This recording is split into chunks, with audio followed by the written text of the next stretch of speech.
Ողջույն սիրելի հայրենակիցներ, եթերում Անտապանն է։ Եվ այժմ մենք զրուցելու ենք Հայաստանի Եվրոպական կուսակցության նախագահ պարոն Տիգրան Խզմալյանի հետ։ Ողջույն եմ պարոն Խզմալյան, շնորհակալ եմ, որ այս ժամին մեզ հետ եք։ Քաղաքական վերլուծաբանների եւ քաղաքական փորձագետների կարծիքով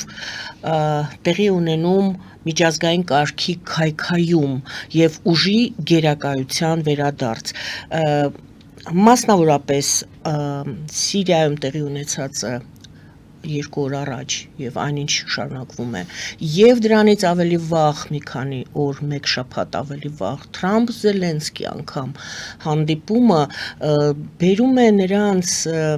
տալիս է նրանց այդ անելու հետևյալ հետևությունը, որ վերադառնում է ուժի իրավունքը եւ ջունգլիների օրենքները։ Նրանք ասում են Միացյալ Նահանգների նոր վարչակազմի իշխանության գալը ուղեկցվում է երկրորդ համաշխարհային պատերազմից հետո ձևավորված միջազգային կարգի քայքայումով։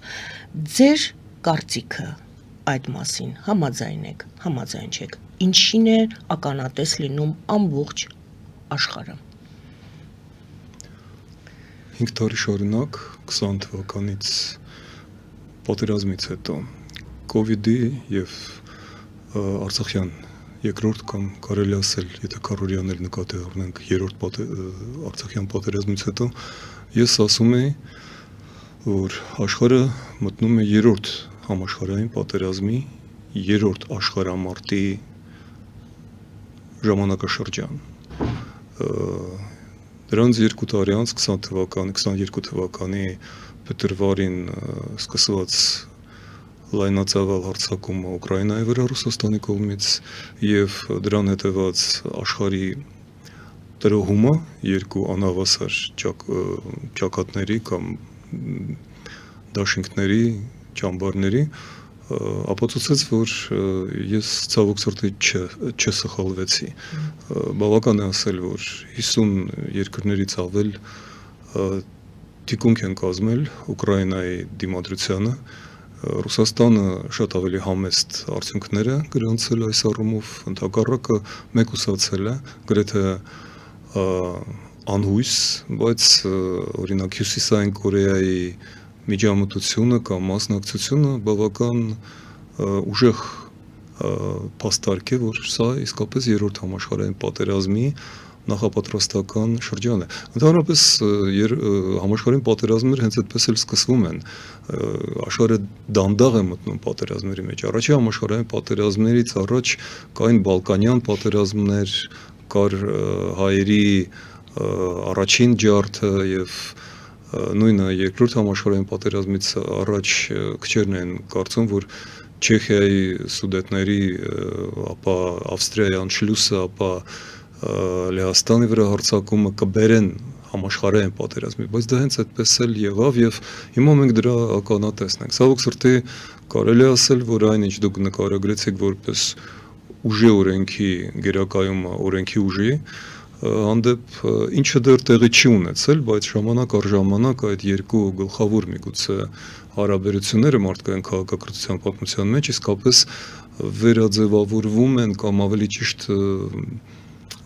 ժամանակ առ ժամանակ նրանք մտնում են ուղիղ բախման մեջ, որպեսզի պարզվի, թե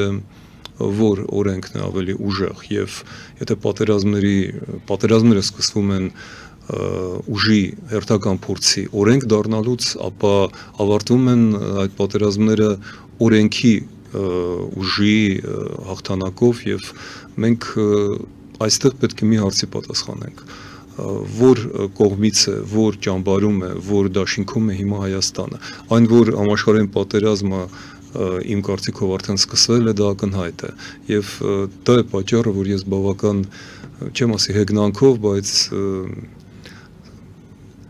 մի փոքր անհավատությամբ եմ վերաբերվում մեր պաշտոնական, մեր իշխանության պաշտոնական տեսլականի, որ մեզ պետք է խաղաղության պայմանագիր պատերազմի նախաշեմին, համաշխարհային պատերազմի նախաշեմին, ոչ թե խաղաղության պայմանագիր է պետք է ճիշտ դաշինք Սովետական միությունը Գերմանիայի հետ էր խաղաղության պայմանագիր կնքել, բայց հենց սովետական միության հարձակումից երկրորդ համաշխարհային պատերազմը դարձավ արդեն գլոբալ, դուրս եկավ Եվրոպայի սահմաններից եւ ներքաշեց իր մեջ ողջ աշխարհը։ Եվ Միացյալ Նահանգները նույնպես մտան արդեն այդ վիճակում պատերազմի մեջ, այդպես որ կարծում եմ մենք պետք է այլ կերպ դնենք հարցը, բայց ես չպատասխանեցի ձեր հարցին։ Ես կարծում եմ, որ պետք է ժամանակն է եկել հասկանալ այն կամ գոնե փորձել ես իմ համեստ տեսակետը թույլ տամ ինձ ներկայացնեմ Թրամփի երևույթի վրա, որովհետև այն տեսլականները, այն տեսակետները, որոնք շատ են տարածված, որ նա գործակալ է, որ նա խելագար է, որ նա պարզապես խուլիգան է եւ այլն, դա որևէ բան չի բացատրում։ Իրականում դա հերթական դավադրապաշտության տեսակետ է կամ տեսություն եւ դա չի բացատրում համաշխարհային շարժումը, որը այնուամենայնիվ ինքը չէ որ սկսել է։ Նա ուղղակի այդ շարժման երևացող մասն, ինչպես օրինակ Հիտլերը չէ որ սկսել էր այն ինչ հետո դարձավ համաշխարհային պատերազմ, դա շատ ավելի բարդ երևույթների եւ գործողությունների, գործընթացների արդյունքների վարտացումը։ Որն է այդ շարժումը, որը դուք ասում եք Թրամփը այդ շարժման ոնց որ երևացող մասն է։ Մենք շատ մեծ թեմա ենք հիմա շոշափում, այդպես որ բոլորին է հիմա հետաքրքրում եւ բոլորն են փորձում հասկանալ, տեսեք, դուք ասացիք, որ նախապատերազմական շրջանը արդեն պատերազմական մտել աշխարհը եւ հիմա փորձենք հասկանալ, եթե դուք ասում եք Թրամփը, քանի որ մենք ասացինք, որ Թրամփ-Զելենսկու հանդիպումը բուն Թրամփ-Զելենսկի հանդիպում չէր, այդտեղ շերտեր կային, որոնք բավականին մտահոգիչ էին։ Ինչով էին մտահոգիչ եւ քանի որ դուք այդ թեմային անցաք, Թրամփի հետ կապված հարցին անցաք, դուք այդ ձևակերպումը, որ Թրամփը ավելի մեծ շարժման ոնց որ երևացող մասն է։ Վերադառնանք այդ ձևակերպմանը եւ բացենք, խնդրեմ ձեզ բացեք։ Իմ ասացի ապացույցն այն, որ վերջի 10 տարվա ընթացքում Թրամփը երկրորդ անգամ է դառնում նախագահ, այսինքն դա արդեն պատահականություն կամ ճակատագրի ինչ-որ հեգնանք չէ։ Սա իսկապես լուրջ գործընթացների արդյունք է եւ մենք տեսանք, որ Թրամփի հաղթանակից առաջ 24 թվականի ամռանը թրամպական մոտեցումով մարդիկ, շարժումները, կուսակցությունները հաղթեցին նաեւ Եվրոպայում։ Եվ մեր շրջանակներում նույնպես դա ինչ-որ մի անհայտ բան չէ, օրինակ հարևան չէ, բայց ասենք մեզ համար շատ հասկանալի Ռուսաստանում Ժիրինովսկին ենթադրենք մոտավորապես նույն ոճի քաղաքական գործիչ էր, նույն ռետորաբանության, նույն նպատակների, որն է այդ նպատակը։ Եթե խոսենք Միացյալ Նահանգների հետ, կարելի է դա մեծ չափազանցություն չի լինի ասել, որ այս աշխարհի մեծագույն եւ ամենահզոր հանրապետությունը հիմա փորձում են դարձնել կայսրություն։ Ուրիշ հարց է, որ դա ըստ երևույթի չի ստացվի, բայց սա փորձ է։ Ինչու է դա բացատրվում։ Եվ իմիջիալոցենց այդ փոփոխություններով է բացատրվում այդ տարօրինակ արտաքին քաղաքականությունը շատերի համար անհասկանալի, որը տեղի է ունենում։ Մեր պատմության ընթացքում նման բաներ նույնպես եղել են եւ ես վերջերս այդ օրինակն եմ բերում, երբ 66 թվականին Քրիստոսից առաջ 66 թվականին, երբ Արտաշատի մոտ հավաքվել էին աշխարհի երկու գերտերությունների բանակները, Պարթևական Պրատ թագավորի եւ Հռոմեական հանրապետության Պոմպեոս Մագնուսի լեգիոնները եւ Տիգրան Մեծը ծերունազարդ 75-76 տարեկան թագավորը մեծագույն քաղաքական գործիչ է աշխարհի պատմության մեջ, կարողացավ սանձել քաղաքական առումով որոշակի մարտական բախումներից հետո պարթևներին եւ հիմա չխորանանք ինչպես, բայց նրանք հետ քաշվեցին եւ հետո նա ֆանտաստիկ բանակցություններ եւ ինչպես Թրամփը սիրում է ասել գործարք կնքեց Ռոմի հետ եւ նա հենց Պոմպեոսին ասաց, որ վերադարձիր Ռոմ կենթանի եւ առանց կորուստների խաղաղ պայմանագրով, որովհետեւ քո երկիրը, քո հանրապետությունը կայսրություն է դառնալու եւ դու կարող ես դառնալ կայսր, եթե ամեն ինչ ճիշտ անես եւ իսկապես այդ երաշխանության երկու մյուս փաստորեն հերոսները Հուլիոս Կեսարը եւ Մարկոս Կրասուսը սպանվել էին, մեկը Ռոմում Բրուտոսի կողմից սենատի դավադրության կամ ավելի ճիշտ դիմադրության շնորհիվ, որտեղ կայսր էր դարձել Հուլիոս Կեսարը, մյուսը Կրասուսը գլուխը կորցրեց հենց մեր տարածքում եւ նույն արտաշատում նրա գլուխը բերեցին արդեն Տիգրանից հետո Տիգրանի որդու ոտքերի տակ գցեցին, ապացուցելով որ նրա անճարեղ հայրը ճիշտ էր, բայց սա մի կողմ ուզում եմ ասել մենք պետք է որ հիշենք եւ հասկանանք ինչ է կատարում, բայց ինչ է կատարում հենց այսօր։ Կատարում է հետեւյալը, 100 տարի առաջ նույնն էր։ Առաջին համաշխարհային պատերազմների բազմաթիվ պատճառներից մեկը կամ մի քանիսը այն էին, որ աշխարհը մտավ տեխնոլոգիապես բացարձակապես նոր դարաշրջան, երբ որ օրինակ աշխատանքի առումով, աշխատանքային շուկայի, աշխատանքային գործիքների տեսակը կտրուկ փոխվեց, կոնվեյեր մտավ օրինակ Չապլինի նոր ժամանակներ, հենց այդպես էլ պատահական չէ, որ այդպես էր կոչվում ֆիլմը, նոր ժամանակներ եւ կոնվեյերի ծիծաղելի եւ վախենալու տեսարանը, եթե տեսել եք այդ ֆիլմը, շատ բան է բացատրում, որովհետեւ միլիոնավոր մարդիկ եւ նրանց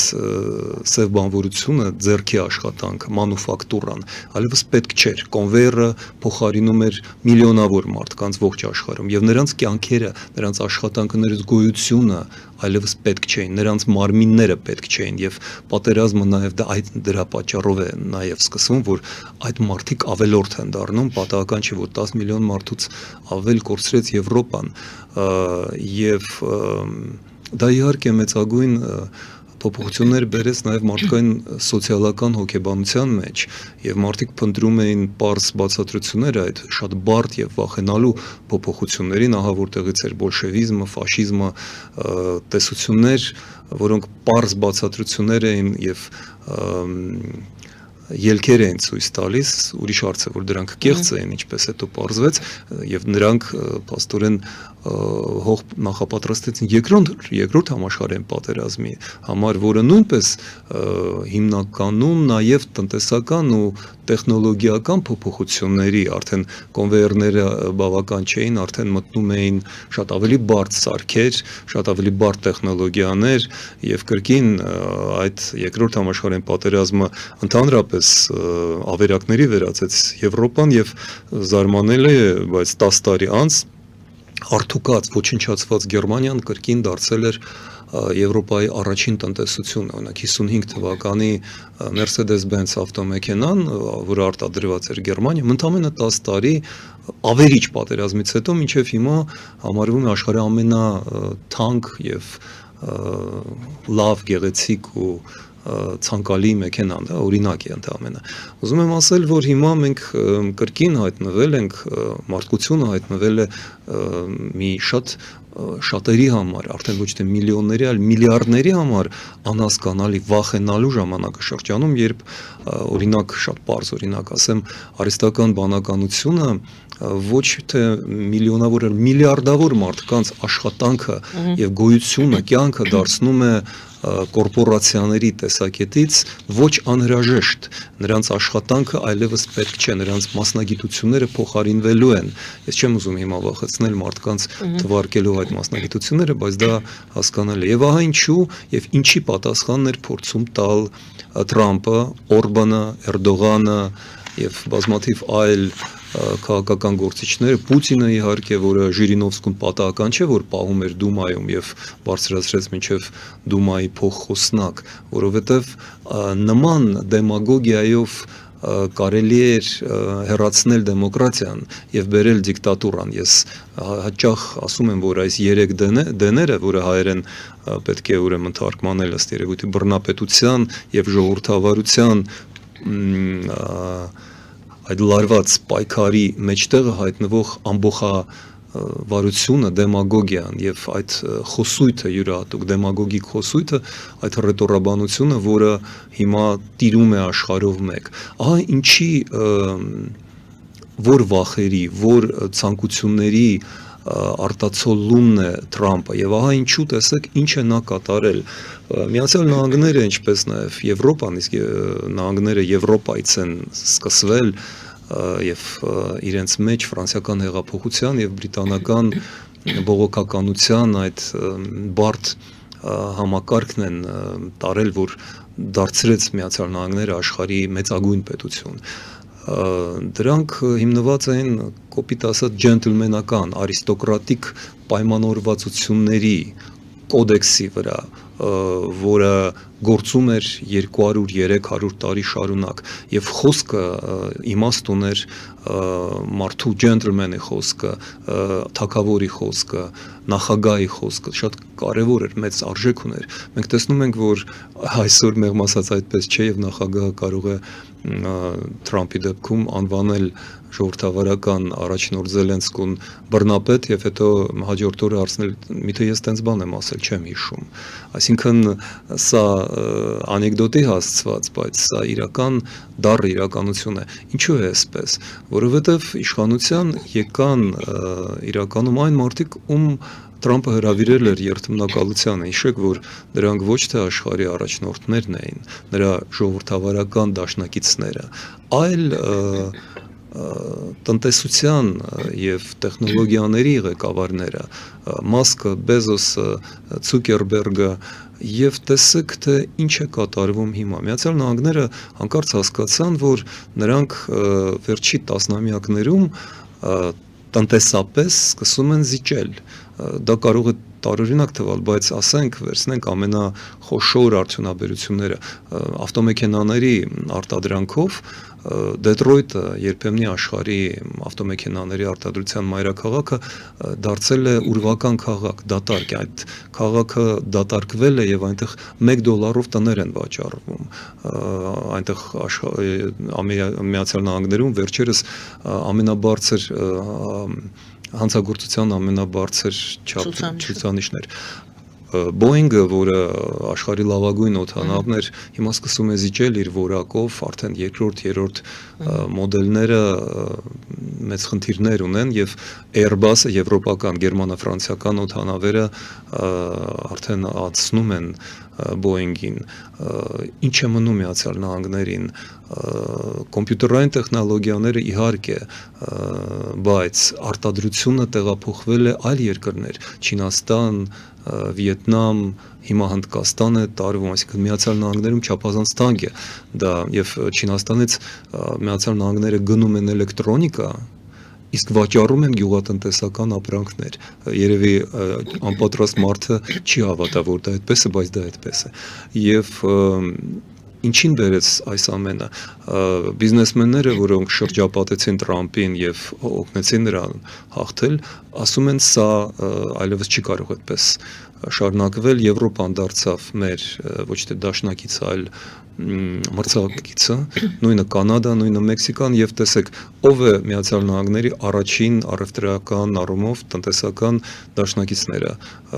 Կանադան համար 1, երկրորդը Չինաստանը, երրորդը Մեքսիկան։ Եվ այդ 3 երկրներին Թրամփը առաջին իսկ շաբաթվա ընթացքում իր նախագահության պատերազմ է հայտարարում։ Եվրոպային է պատերազմ, փաստորեն տնտեսական պատերազմ հայտարարում, դա իմ խոսքերը չեն, դա Մակրոնի խոսքերն են, դա Գերմանիայի նոր կանցլերի խոսքերն են, Տրյուդոն դա ասեց, այսինքն մենք տեսնում ենք, որ Ամերիկան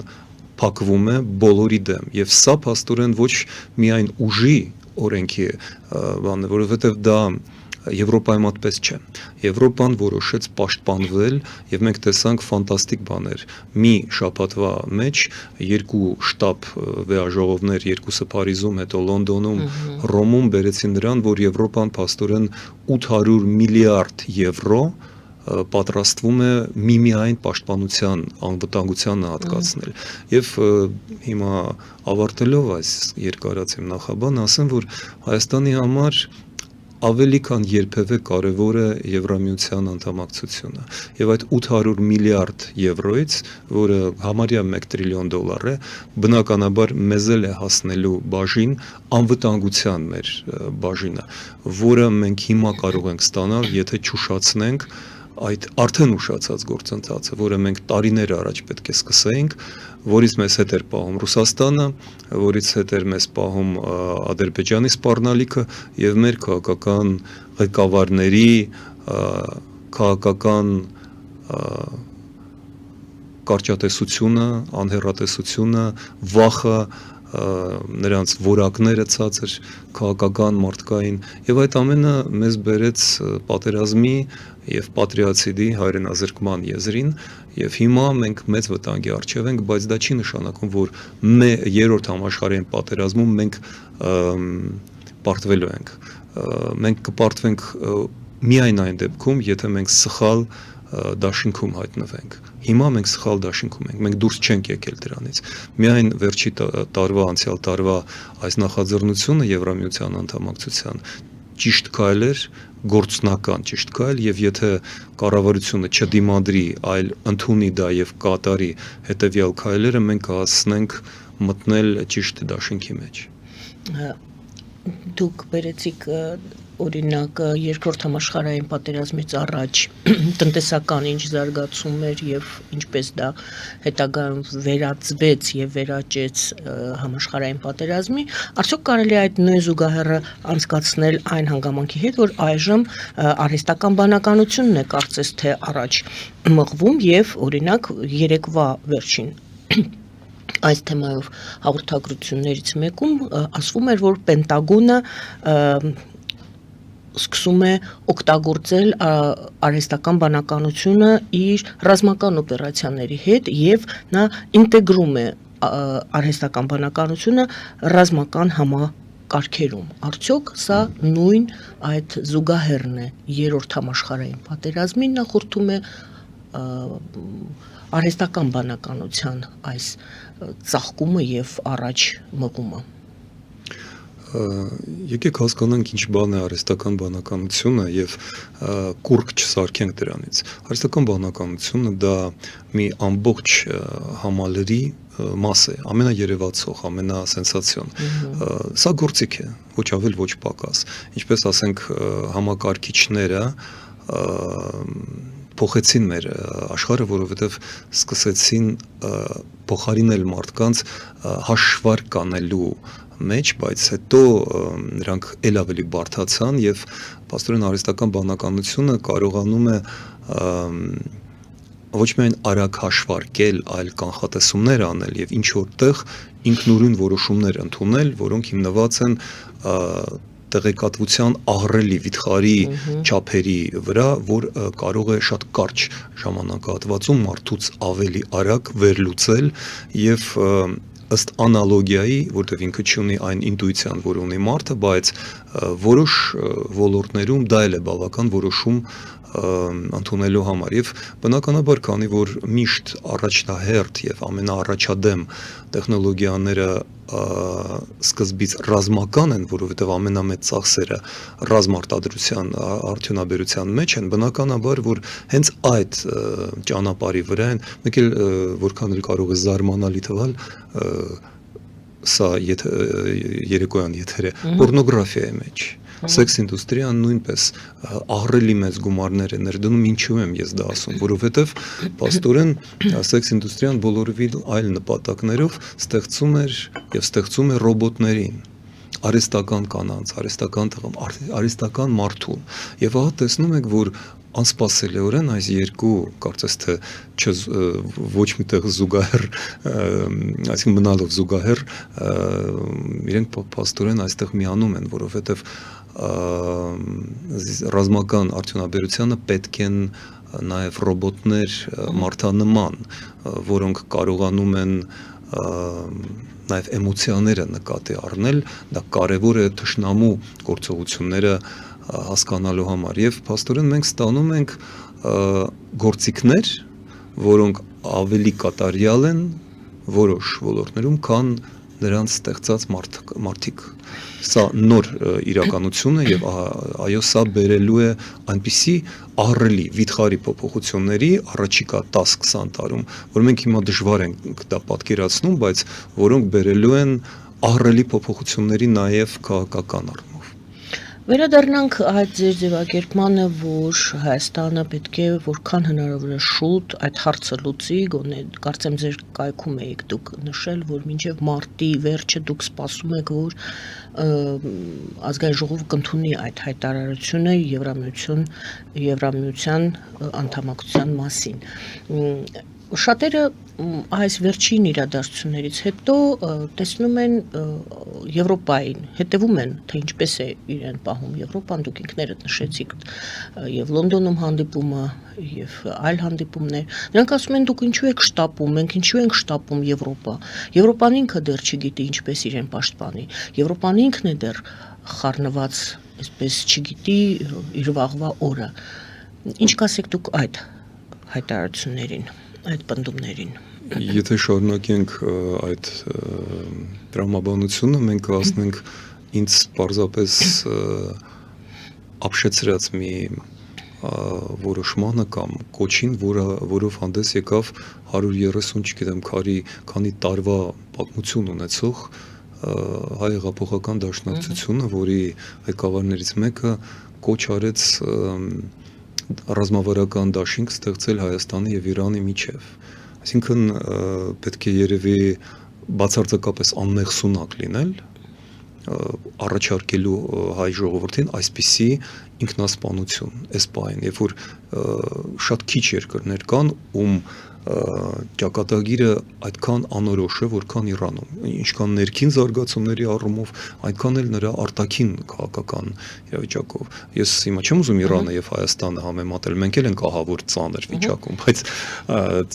դժվար ծանր վիճակում գտնվող երկիրը պետք է միավորվի ուժեղ դաշինքին, այլ ոչ թե գրեթե նույն վիճակում գտնվող մեկ այլ երկրի, ում դեմ Միացյալ Նահանգները, Իսրայելը, Թուրքիան, արաբական աշխարհը ցանկացած պահին կարող են լայնամասշտաբ պատերազմ սանձազերծել եւ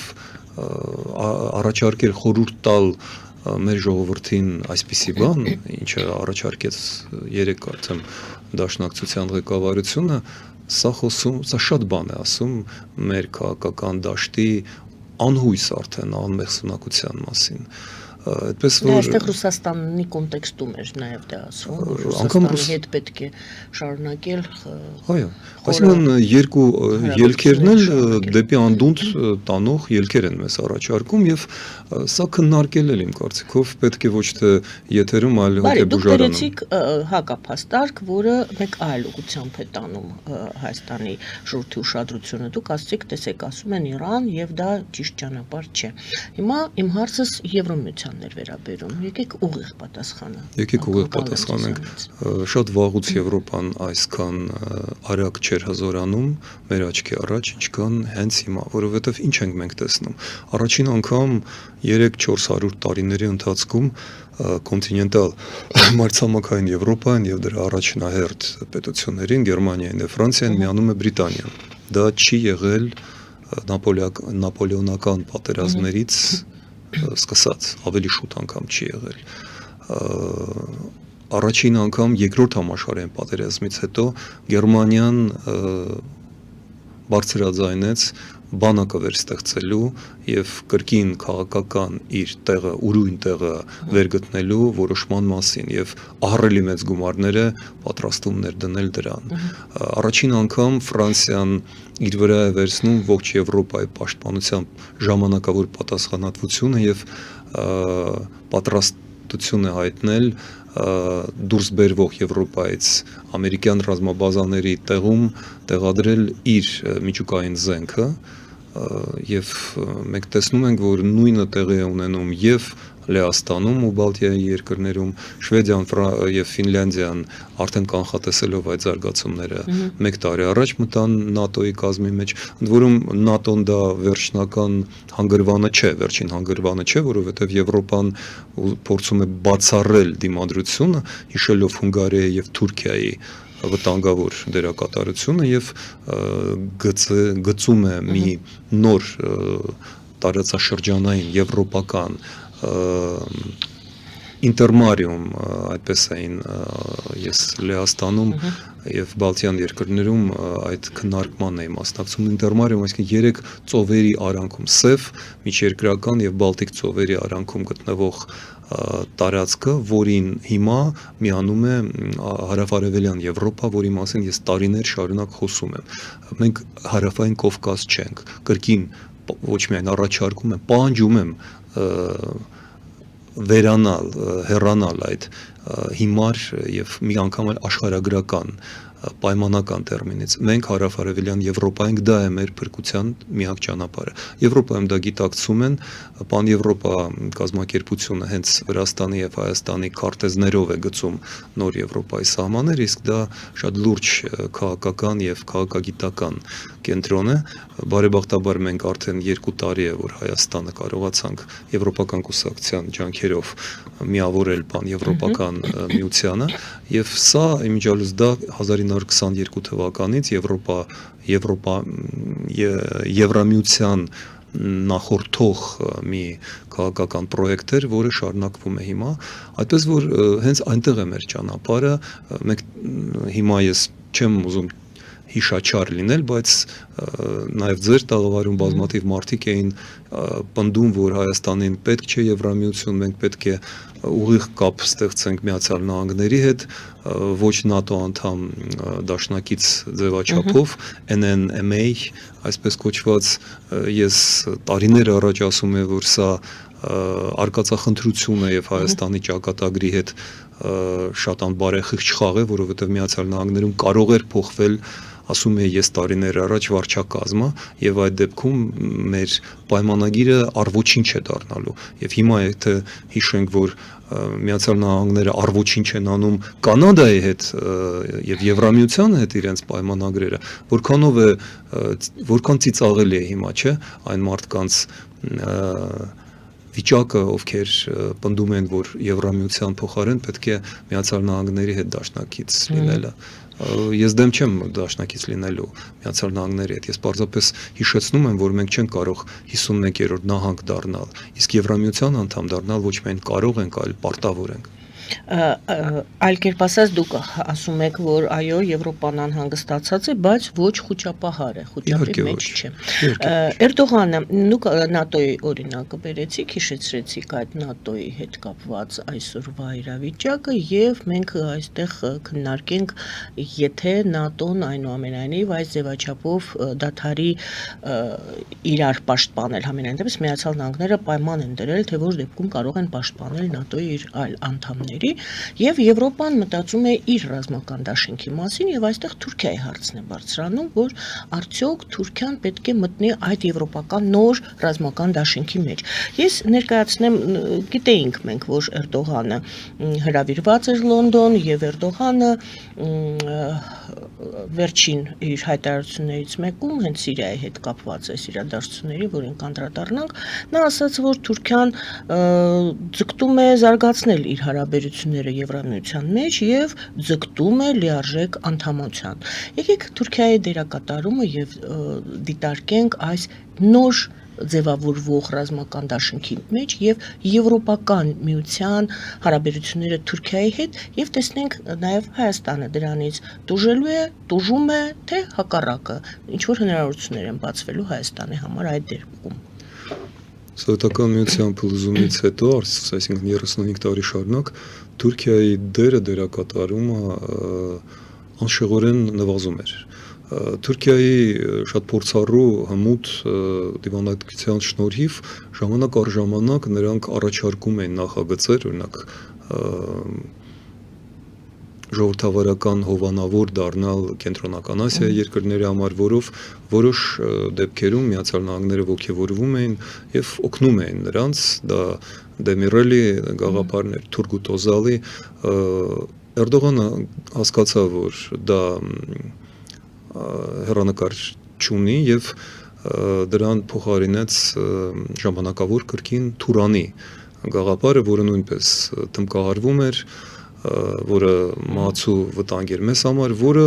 աջակցություն ստացավ միայն Մոսկվայում եւ որի զոհը էլի դարձանք մենք, որովհետեւ հենց այդ Թուրանի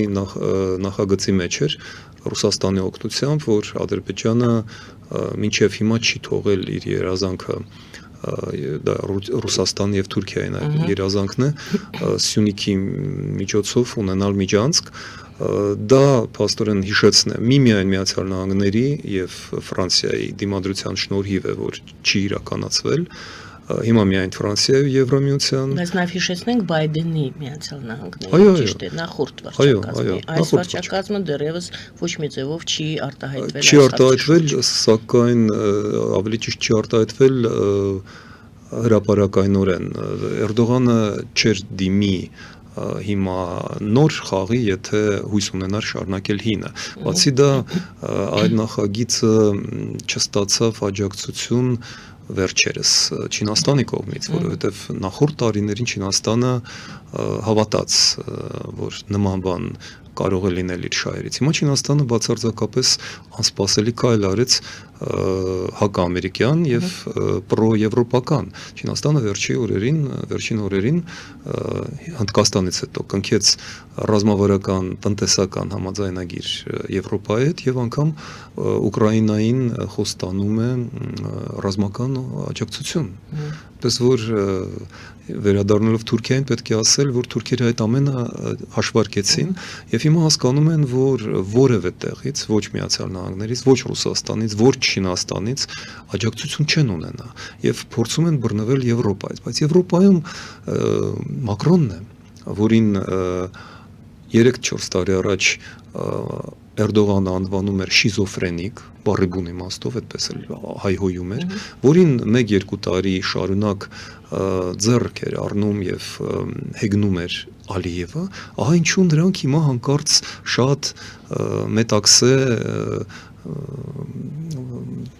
ձայնով են խոսում, կապ չի ընդհանրապես ձայն չի գալիս, Ալիևը փակում է երկիրը, փակում է միջազգային կազմակերպություններից, փակում է այն մուտքերը, որով Եվրոպան կարող էր այնտեղ ազդեցություն ունենալ,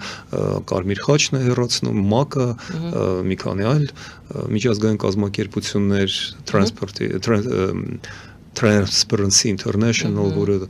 նույնպես կարևոր մի բան էր եւ այլն ինչ է սա նշանակում է որ Թուրքիան այլևս 100%-ով չի կարող աջակցել Ադրբեջանին, Ադրբեջանը մեկուսանում է, Թուրքիան փորձում է վերադառնալ Եվրոպա, բայց կրկնում եմ Մակրոնի դերը այստեղ շատ կարևոր է եւ Մակրոնը իմիջիալոց Մակրոնի հերկի լավ դիվանագետ է եւ ինչ որ խոստումներ է անում Թուրքիային, նա շաչարությունը չի ցուցադրում, նա չի ասում որ հələ մի հատ հիշենք, այդ ինչ էր խոսում 3-4 տարի առաջ, նա դա չի ասում, բայց նա դա անում է եւ ահա որտեղ է մեր շանսը, այս առաջիկա 1-1.5 տարին մինչեւ Մակրոնի ազդեցությունը դեռևս հզոր է լինելու, որովհետև մերցը Գերմանիան ճիշտ է, նա շուտով կդառնա կրկին Եվրոպայի առաջնորդ, բայց դա որոշ ժամանակ է պահանջելու։ Բրիտանիան այդքան հեշտ չի վերադառնում, այսինքն գործընթացը կա, բայց 1.5-2 տարի առնվազն Ֆրանսիան է քաղաքական առաջնորդը Եվրոպայի եւ ահա որտեղ է մեր շանսը դառնալու Եվրոպայի լիիրավ անդամ կամ գոնե տեխնացու արդեն անբեկանելի ճանապարհով Իսկ Թուրքիան այլևս Եվրոպային որպես բանակ պետք չէ։ Եվրոպան ունի աշխարհի երկրորդ բանակը եւ այդ բանակը ուկրաինական բանակն է։ Ուկրաինական բանակն է այն կորիզը, որի շուրջը կառուցվելու է եվրոպական զորքը։ Դա ավանգարդն է։ Մատյան գունդն է այդ եվրոպական նոր ստեղծվող ուժերի ամենափորձառու բանակը, որը 10 տարի է կռվում է, եթե հաշվենք 14-15 թվականների Դոնեցկի եւ Ղրիմի պատերազմը, որը հիմա հագեցած է գերարդիական զենքերով, ոչ մի այլ բանակ այդքան փաստորեն գերարդիական զենք գործածվող չունի որքան Ուկրաինան, մոտիվացիան ահռելի մեծ է դեռևս, Ուկրաինայի հետևից գալիս է Լեհաստանը, որը նույնպես շատ է մոտիվացված, Լիտվան, ոչ պակաս իհարկե ոչ այդքան մեծ հնարավորություններով, եւ ահա որտեղ է կարևորվում հայկական բանակի դերը, ոչ թե պատերազմ մղելու համար։ Հայոց բանակը ավանդաբար դիտվում էր որպես ոչ թե անվտանգության սպառող, այլ որպես անվտանգության արտադրող գործոն։ 30 տարի այստեղ պատերազմ չկար հայոց բանակի հզորության շնորհիվ։ Ահա ինչու Ռուսաստանը ամեն ինչ արեց, որ ոչնչացնի մեր բանակը, իհարկե ոչ թե բանակը ոչնչացրեց, այլ հրամկազմը։ Հրամկազմը մենք չունենք, դա բացարձակապես 0 է։ Ես ոչ մի վատ բան չեմ ուզում ասել հրամանատարների, այլ թվում նաև իմ հրամանատարների մասին։ Չէ, շատ խիստ չէ։ Այդ սովետական մաղձը, որը մնացել է այդ մարդկանց գլուխներում, զգեստից մինչև լեզվամտածողություն, մինչև լեզուն, որով խոսում են եւ այլն, այն ֆիլմերը, որոնք նայում են, գրքերը, որ կարդում են, եթե կարդում են, այդ ամենը ոչնչացնել է պետք։ Մեզ պետք են երիտասարդներ, ովքեր Հունաստանի, Ֆրանսիայի եւ միգուցե նաեւ Միացյալ Նահանգների ռազմական բուհերը կավարտեն եւ այդ ժամանակ մենք ունենանք բանակ, որը պաշտպանելու է մեզ պատերազմից։ Դուք խոսում եք ապագայի մասին։ Ես խոսում եմ առաջիկա 2-3 տարիների մասին։ Իմ հարցս դա հիմա դա էր լինելու, ինչպես մենք պետք է այս ընթացքում, որը իրադարձությունները սրընթաց են զարգանում, մենք ունենք այդ 2-3 տարին եւ ինչով պետք է զբաղվի Հայաստանը այս իրավիճակում։ Հայաստանը հիմա պետք է զբաղվի միայն մեկ բանով՝ եվրոինտեգրում։ Ամեն ինչ պետք է ենթարկվի այդ գաղափարին։ Պետք է գեր նախարարություն, որը եվրոինտեգրման նպատակներին ծառայեցնի մեր ողջ քաղաքական պետական ապարատը, գյուղատնտեսությունը եւ բանակը, ոստիկանությունը եւ ամենակարևորը դատաիրավական համակարգը, դրանք պետք է լինեն եվրոպական։ Քաղաքացին պետք է լինի այս երկրի կենտրոնը, նրա պաշտպանությունը, նրա իրավունքները, նրա արժանապատվությունը։ Մենք դա կանենք։ Եթե դա չի կարող անել Փաշինյանի թիմը, դա չի նշանակում, որ դա չի արվելու։ Կանենք մենք, կբացենք երկիրը Սփյուռքի համար, Արևմուտքի համար։ Մենք փոքր երկիր ենք, մենք փաստորեն ցավոք սրտի քաղաք երկիր ենք, քաղաք պետություն ենք։ Ինչ նշանակում կբացենք Սփյուռքի համար, փակ է այժմ երկիրը։ Իհարկե փակ է։ Ինչով կբացեք, ինչով է փակ։ Փակ է գոնե մեկ բանով, եթե չեն գործում օրենքները, եթե օրենքները հարմար չեն բիզնեսի համար, քաղաքացիություն ստանալու համար, հատկապես հայերի համար, դա պրոտեկցիոնիզմ պետք է լինի նաև, այո, դա տգեղ խոսք է վերջի 20 տարիների ընթացքում, բայց Սփյուռքի կապիտալը այստեղ պետք է ոչ թե մուրացկանության ծառայի, այլ ներդրումների։ Ներդրումներ Սփյուռքից չկան։ Սփյուռքը ունի շուրջ 500, լավ չեմ ասի, ինչքան, շատ մեծ գումարներ ունի ներդնելու։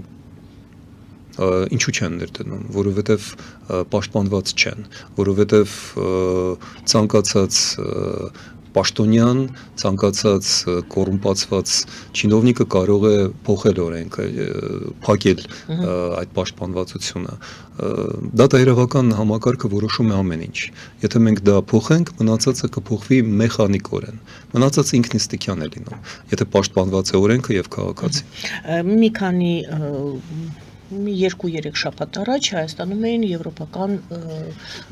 միության ներկայացուցիչները, եվրոպական խորհրդարանի կարծեմ ներկայացուցիչներն էին եւ նրանք ասացին, որ այո, լավ է, որ Հայաստանը գնում է այդ ուղղությամբ, բայց դուք դեռ շատ խնդիրներ ունեք լուծելու այդ ճանապարհին եւ 2-3 տարում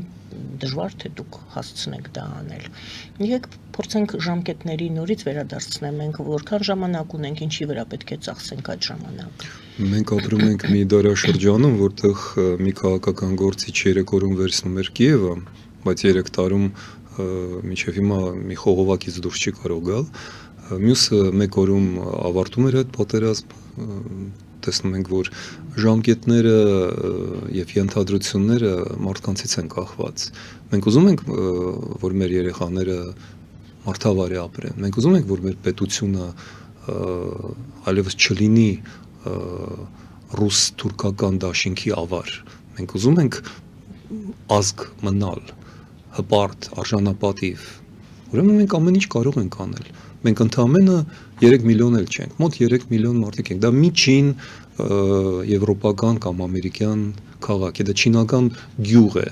Ինչա մենք չենք կարող 2-3 տարում կարգի բերել մի չինական գյուղի չափ մարդկանց եւ իհարկե կարող ենք։ Մենք հենց հիմա փորձելու ենք դա անել Գյումրիում, ցույց տալու համար ինչպես պետք է կառավարել քաղաքը, ինչ կարելի է անել, եթե գործում է օրենքը, եթե բարձրորակ մասնագետներ են ընդգրկված, եթե այդ ԽՑԲ-ն անջատված է, հայտնի չկա կոռուպցիա, մենք դա կարող ենք անել։ Ընտրությունը ժողովրդին է, դուք շարունակելու եք այդ սև սպիտակ խաղը, շարունակելու եք ընտրել նախկիններին եւ ներկաներին, կրկնեմ, որ երրորդ անգամ Արթուր Սակունցի ոսկի խոսքերը Եվրադաշինքի ստեղծմամբ բոլոր ներկաները դարձան նախկին։ Մենք դա ուզում ենք ապացուցել գործով։ Դուք կարծում եք, որ կարողանաք հաղթահարել իշխանական տեխնացուի հաղթանակը։ Մենք փորձելու ենք անել դա Գյումրիում, մենք փորձելու ենք անել դա հաջորդ ընտրություններում ամբողջ երկրում, այո իհարկե։ Ես չեմ կարծում, ես վստահ եմ, որ մենք դա։ Ինչու է իշխանությունը այդքան վստահ, որ իր տեխնացուն է հաղթելու Գյումրիում։ Իշխանությունը ոչ մի բանի մասին վստահ չի։ Իրենք ձևացնում են, որ այդպես է։ Ուրիշ հարց է, որ իրենք ամեն ինչ կանեն, ինչ կկարողանան անել, պահպանելու վերահսկողությունը Գյումրվա վերաբերյալ, բայց ինչին դա բերեց Գյումրիին, գյումրեցիք շատ լավ գիտեն։ Ինչին դա բերեց Արցախը, գիտեն արցախցիները։ Ինչին դա բերեց Երևանը, մենք բոլորս գիտենք։ Մենք շնչում ենք աշխարհի ամենասարսափելի օդով։ Ինչու՞։ Որովհետև ագահ, անկուշտ մի քանի պաշտոնյաներ 300 բարձրարկ շենք են կառուցում միաժամանակ Երևանում, որը առանց այն էլ խեղդվում է։ Բա հիշեք 23 թվականին ում էիք ձայներ տալիս։ Եվ 26 թվականին մի անգամ էլ մտածեք, թե ում եք տալու ձայներ։ Վերադառնանք այն հարցին, որպեսզի ամփոփենք այդ հատվածը մեր հարցազրույցի, երբ որ ես հարցրեցի, մարդիկ ասում են ինչու եք գնում Եվրամիություն, Եվրամիությունը դեռ ինքը, Եվրոպան դեռ ինքն է մտածում իր անվտանգության մասին, դուք բերեցիք օրինակ, որ Դաշնակցության ներկայացուցիչը առաջարկում էր ռազմական դաշինք կազմել Իրանի հետ, մյուսները հարցնում են ինչու ես Հայաստան, ինչու ես դռնեդուռ ընկել, ինչու ես այս պատից այն պատը զարկում քեզ, ինչու չես դու ինքդ կարողանում կանգնել ոտքի եւ ինքնուրույն քո անվտանգությունը ապահովել։ Իմ հարցը հետեւյալն է, ձեր կարծիքով, ինչու՞մն է Հայաստանի անվտանգության երաշխիքը, որը կարող է լինել։ Տեսեք, Ռուսաստանը, ես նորից մեջ բերեմ, ներող եղեք, Կապիրկիններ Հայաստանում Ռուսաստանի դեսպանը հարցազրույց էր տվել եւ ասեց, ինչու է Հայաստանը փնտրում իրեն անվտանգության երաշխիք, մենք ենք այստեղ ենք 102-րդ բազան է այստեղ, մենք այստեղ ենք կանգնած, այնտեղ ենք կանգնած։ Ինչու է Հայաստանը փնտրում անվտանգության երաշխիք, հարցնում է Ռուսաստանը, եթե Ռուսաստանը կա, եւ որն է ըստ ձեզ իսկապես Հայաստանի որը ինչը կարող է լինել անվտանգության երաշխիքը Հայաստանի համար։ Իմ լավ բարեկամ Փայլուն դերասան Վարդան Պետրոսյանը մի այդպիսի մանրապատում ուներ հայերը եւ հավերը եւ պատմում է, որ մանկության օրերին մի խաղ տենց հորինեցին, մեծ թաս էին բերել, փայտի վրա կանգնեցնում էին ու մի պարանով կապում էին այդ թասը կանգնած վիճակում, հետո կորկոտ ծորեն էին թափում ու ճնճղուկները կամ աղավնիները հավաքվում են, հենց հավաքվում են, երեխաները քաշում էին պարանը, թասն ընկնում էր ու թռչունները վերջի պահին հասնում են փախչել։ Հավերի դեպքում, ասեց, մենք նկատեցինք, որ հավերը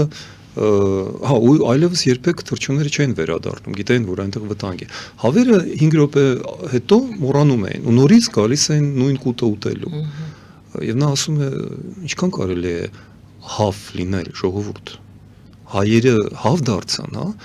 Մենք դեռ ռուսների ու թուրքերի երթումներին պետք է հավատանք, խաղաղության պայմանագրերին Ալիևի հետ, բարեկամության կոչերին եւ կենացներին Պուտինից կամ Կոպյուրկինից հերիք է մեզ էշի տեղ դնել լավ ուրիշները որ դնում են հասկանալի է, դա իրեն ձեռ է տալիս, բայց Դա Ռուսաստանի գործոնի հետ կապված դուք ասացիք, որ դրան պետք չի հավատալ։ Ախի ես չեմ ասել ոչ մի բան, իրենք ամեն ինչ արել են, ժողովուրդը 200 տարի երդվում էր ռուսներով, ինչ պետք է անեին ռուսները։ Որը կարող է լինել, ինչի վրա պետք է հույս դնել, ինչ կարող է լինել Հայաստանի անվտանգության երաշխիքը։ Խելքը, ընդամենը բանականությունը, ոչ արհեստական, բանական, նորմալ, բնական բանականությունը, ինչ է ցույց տալիս այդ բանականությունը։ Եթե դու շրջապատված ես թշնամիներով, միլիոնավոր թշնամիներով, անգամ բարեկամ Իրանից մարդիկ են գալիս եւ ադրբեջանական ցակումով եւ մեզ համար վիրավորական երկեր կենացներ են ասում մեր հրապարակում, չէ՞։ Այսինքն Իրանի հետ եք դուք ուզում ռազմաքաղաքական դաշինք կազմել, հա։ Շնորհավորում եմ ձեզ։ Մյուս կողմից Ադրբեջանը 10 միլիոնանոց, մյուս կողմից 80 միլիոնանոց Թուրքիան, ոչ հեռու Սիրիան, որտեղ երեխաներ են մորթում էլի մահմեդական, պարզապես ալավի, որոնց մահմեդականությունը բավականաչափ մահմեդական չէ։ Դուք հələ ինչ որ պատրանքներ ունեք, ուրեմն ինչ է պետք անել։ Դաշինք, այլ միջոցով այդ ինչ եք դուք բերելու,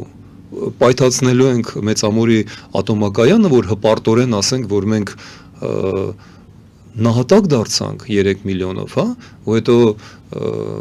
հեռավոր Գլենդեյլում այնտեղ ապրող Պարքև Սրբազանը մեզ բոլորիս սրբի բանին դասի, հա, մեզ դա պետք չէ, մենք ուզում ենք ապրել, լավ ապրել, երջանիկ լինել, երեխաներ ունենալ,